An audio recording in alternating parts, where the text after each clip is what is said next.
ഞങ്ങളുടെ വീട്ടിൽ എപ്പോഴും മേടിക്കുന്ന ഒരു സാധനമാണ് കേട്ടോ ഈ കപ്പലണ്ടി. അപ്പോൾ എപ്പോഴും ഞാൻ വിചാരിക്കാറുണ്ട് കപ്പലണ്ടി മിഠായി ഉണ്ടാക്കി നോക്കിയാലോ എന്ന്. അപ്പോൾ ഇത് ഇന്നാണ് കേട്ടോ അതിന് അവസരം കിട്ടിയത്.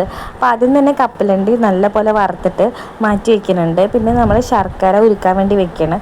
ആദ്യം ഞാൻ 2 അച്ച് ശർക്കരയും എടുത്തിട്ടുണ്ടായിരുന്നു. പിന്നീട് മധുരം കുറഞ്ഞാലോ എന്ന് വിചാരിച്ചിട്ട് ഞാൻ 1 അച്ച് ശർക്കരയും കൂടി ഇട്ടിട്ടുണ്ട്. ശർക്കര നല്ല പോലെ അലിഞ്ഞു വന്നതിന് ശേഷം ഞാനത് അരിച്ചിട്ട് ഒരു പാനിലേക്ക് ഒഴിച്ച് മാറ്റിയിട്ടുണ്ട്.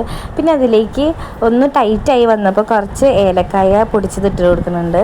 പിന്നെ കുറച്ചും കൂടി ഒന്ന് ഇളക്കി നല്ല പോലെ ഒന്ന് ടൈറ്റായി വന്നതിന് ശേഷം നമ്മുടെ കപ്പലണ്ടി കൂടി ഇട്ട് കൊടുത്തിട്ട് നല്ല പോലെ ഇളക്കി കൊടുക്കുന്നുണ്ട്. നല്ല പോലെ ടൈറ്റായും കിട്ടണം, എന്നാലും ഇത് സെറ്റായി കിട്ടുള്ളൂ. പിന്നെ എൻ്റെ കയ്യിൽ ബട്ടർ പേപ്പർ ഒന്നും ഉണ്ടായിരുന്നില്ല, അതുകൊണ്ട് തന്നെ 2 കഷ്ണം പേജ് എടുത്തിട്ട് അവിടെ വെച്ചതിന് ശേഷം അതിലേക്ക് നമ്മുടെ സൺഫ്ലവർ ഓയിൽ ഒഴിച്ചിട്ട് നല്ല പോലെ സെറ്റാക്കി എടുത്തിട്ട് ശരിക്കും ഒരു ബട്ടർ പേപ്പർ പോലെ ആക്കി എടുത്തിട്ടുണ്ട്. അതിലേക്കാണ് കേട്ടോ അത് ചൂടോടെ ഒഴിച്ചു കൊടുത്തിട്ടുള്ളത്.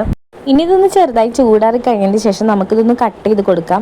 അല്ലെങ്കിൽ പിന്നെ കുറച്ച് കഴിഞ്ഞാൽ ഇത് കട്ട് ചെയ്യാൻ ബുദ്ധിമുട്ടായിരിക്കും. പിന്നെ ഇത് നല്ല പോലെ ഒന്ന് തണുക്കാൻ വേണ്ടിയിട്ട് റെസ്റ്റ് ചെയ്യാൻ വെക്കാം. കാരണം ഇത് നല്ല പോലെ സെറ്റായി കിട്ടണമെന്നുണ്ടെങ്കിൽ നമ്മളിതിൻ്റെ ചൂടാറി കുറച്ച് സമയം കൊടുക്കേണ്ടി വരും. പക്ഷേ എൻ്റെത് അധികം നേരം ആയിട്ടില്ല കേട്ടോ, അപ്പോഴത്തേനും എനിക്ക് എടുക്കേണ്ടി വന്നു. കാരണം ഇവിടെയുള്ള ആൾക്കാർ അലമ്പുണ്ടാക്കി തുടങ്ങി. കാരണം ഇത് കണ്ട വശം തന്നെ ഇപ്പം തന്നെ വേണമെന്നുണ്ട് ബഹളം വെച്ച കാരണം എനിക്കത് വേഗം തന്നെ അടർത്തി എടുക്കേണ്ടി വന്നു. കുറച്ചധികം നേരം കൂടി വെക്കുകയാണെന്നുണ്ടെങ്കിൽ നമുക്ക് കടയിൽ നിന്ന് മേടിക്കുന്ന പോലെ നല്ല കട്ടിയിലെടുക്കായിരുന്നു. അപ്പോൾ അധികം കട്ടിയായിട്ടുണ്ടായിരുന്നില്ല. പിന്നെ കഴിക്കാനും നല്ല ടേസ്റ്റ് ഉണ്ടായിരുന്നു. പിന്നെ ഏലക്കായുടെ ഫ്ലേവറൊക്കെ നല്ല പോലെ ഉണ്ടായിരുന്നു. പിന്നെ നമ്മൾ അധികം നേരം വെക്കാത്ത കാരണം ചെറുതായി ഒന്ന് സെറ്റ് ആവണമെന്നുണ്ടായിരുന്നു. പിന്നെ പിള്ളേർക്ക് നല്ല പോലെ ഇഷ്ടമായി. നല്ല മധുരമൊക്കെ ഉള്ള കാരണം മിഠായി ആയ കാരണം അവർ നല്ല പോലെ കഴിക്കുന്നുണ്ടായിരുന്നു.